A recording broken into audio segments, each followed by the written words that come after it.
നിത്യ നിയമത്തിൻ്റെ രക്തത്താൽ ആടുകളുടെ വലിയ ഇടയനായ നമ്മുടെ കർത്താവായ യേശു ക്രിസ്തുവിൻ്റെ ധന്യനാമത്തിൽ എല്ലാവർക്കും സ്നേഹവന്ദനം.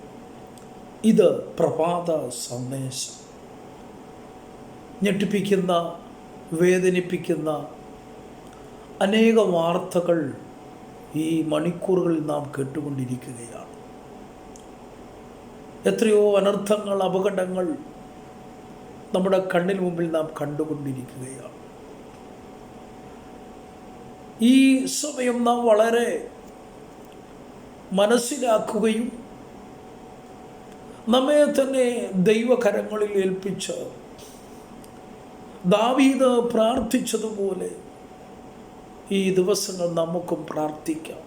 നമ്മുടെ കഴിവോ മിടുക്കോ നമ്മുടെ സാമർഥ്യമോ ഒന്നുമല്ല ഈ ഭൂമിയിൽ നമുക്ക് നിലനിൽക്കുവാൻ കഴിയുന്നത്. 57-ാം സങ്കീർത്തനം അതിൻ്റെ 1-ാം വാക്യത്തിൽ ദാവീദ് ഇങ്ങനെ പറയുന്നു: ദൈവമേ, എന്നോട് കൃപയുണ്ടാകണമേ, എന്നോട് കൃപയുണ്ടാകണമേ. അങ്ങ് ഞാൻ ശരണം പ്രാപിക്കുന്നു. അത് ഈ ആപത്തുകൾ ഒഴിഞ്ഞു പോകുവോളം അങ്ങയുടെ ചിറകിൻ മഴവിൽ ഞാൻ ശരണം പ്രാപിക്കുന്നു. വളരെ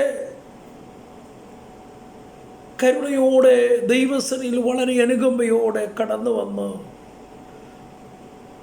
വിശക്തനായ ദാവീദ് പ്രാർത്ഥിക്കുന്നു: ദൈവമേ, അടിയനോട് കരുണയുണ്ടാകണമേ, കൃപയുണ്ടാകണമേ. അങ്ങയെ ഞാൻ ശരണം പ്രാപിക്കുന്നു. സ്തോത്രം. വലിയ അനർത്ഥങ്ങൾ, അപകടങ്ങൾ, രോഗദുഃഖങ്ങൾ, വലിയ കലാമിറ്റികളൊക്കെ തൻ്റെ മുമ്പിൽ കണ്ടുകൊണ്ടിരിക്കുമ്പോൾ ഇവിടെ താൻ പ്രാർത്ഥിക്കുകയാണ്: ദൈവമേ, അടിയനോട് കൃപയുണ്ടാകണമേ, അങ്ങയിൽ ഞാൻ ശരണം പ്രാപിക്കുന്നു. അതെ, ഈ ആപത്തുകൾ ഒഴിഞ്ഞു പോകുവോളം അങ്ങയുടെ ചിറകിൻ നിഴലിൽ ഞാൻ ശരണം പ്രാപിക്കുന്നു.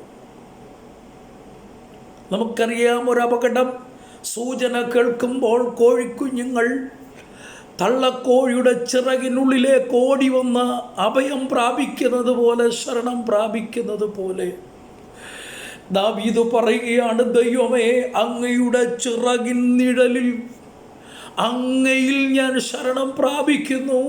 എന്ത്? ഈ ആപത്തുകൾ ഒഴിഞ്ഞു പോകുവോളം. നമ്മുടെ ജീവിതത്തിൽ നമുക്കിങ്ങനെ പ്രാർത്ഥിക്കുവാൻ കഴിയുകയുള്ളൂ. ഈ ആപത്തുകൾ ഒഴിഞ്ഞു പോകുവോളം, അപകടങ്ങൾ, അനർത്ഥങ്ങൾ വഴിമാറിപ്പോകുവോളം, അത് മാറിക്കടന്നു പോകുവോളം, ദൈവമേ, ഞാൻ അങ്ങിൽ ശരണം പ്രാപിക്കുന്നു. നമ്മുടെ കഴിവുകൊണ്ട് ഒരപകടത്തെ നമുക്ക് ഒഴിവാക്കുവാൻ കഴിയത്തില്ല. നമ്മുടെ സാമ്പത്തികമായ ആ മാർഗങ്ങൾ കൊണ്ട്, നമ്മുടെ സാമ്പത്തിക വ്യവസ്ഥകൾ കൊണ്ട്, അല്ലെങ്കിൽ നമ്മുടെ സമ്പത്ത് കൊണ്ട് നമുക്ക് അനർത്ഥങ്ങളെ ഒഴിവാക്കുവാൻ കഴിയുകയില്ല. നമുക്കൊരു കാര്യം മാത്രമേ നമ്മുടെ മുമ്പിലുള്ളൂ: ദൈവത്തിൽ ശരണം പ്രാപിക്കാം. ഇവിടെ ഭക്തൻ പറയുകയാണ്, കൃപയ്ക്കായി യാചിക്കുകയാണ്: എന്നോട് കൃപയുണ്ടാകണമേ, അങ്ങെന്നോട് കൃപയുണ്ടാകണമേ, ഞാൻ അങ്ങിൽ ശരണം പ്രാപിക്കുന്നു.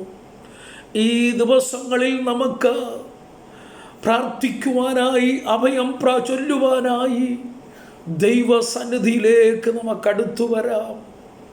ഈ ആപത്തുകൾ ഒഴിഞ്ഞു പോകുവോളം പലരും വളരെ പ്രത്യാശയോടെ, വളരെ ആഗ്രഹത്തോടെ, വലിയ വലിയ ആവശ്യങ്ങളോടെ യാത്ര തിരിച്ചു. പക്ഷേ ലക്ഷ്യസ്ഥാനത്തെത്തുവാൻ, ലക്ഷ്യത്തിലെത്തുവാൻ കഴിഞ്ഞില്ല.